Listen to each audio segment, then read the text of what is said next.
I'm going to read a poem by a man who is a satirist, a poet, and a playwright, and probably the poet with the most wonderful name of any poet anywhere in the world, Konstanty Ildefons Gałczyński. Gałczyński was born in Warsaw in 1905, and he lived his life, or a considerable amount of time, after leaving Poland in Germany, in Belgium, France, Lithuania, and the Soviet Union. During the war, he was taken prisoner by the Germans, and he spent the war in a POW camp, a German POW camp.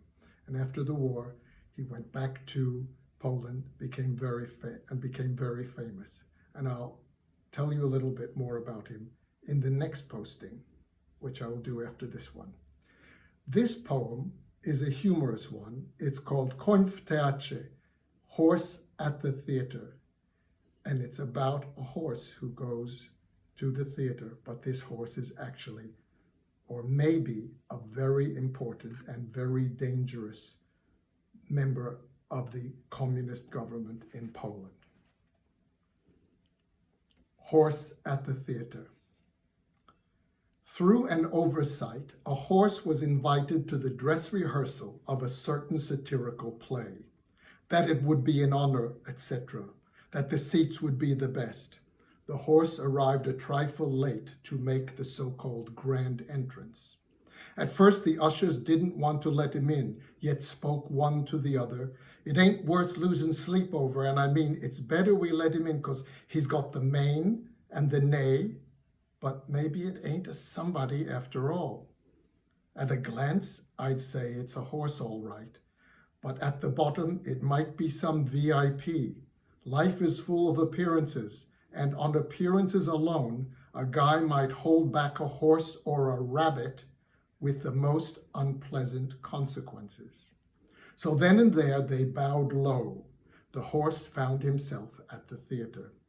He passed before the front row to show that he was actively and so forth.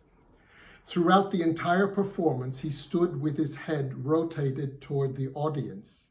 Someone sang a song, and he stood with one hoof on the railing, distributing the compliments, each performer getting his due, now heartfelt, now faint, as Lucretius would have said, to each his due.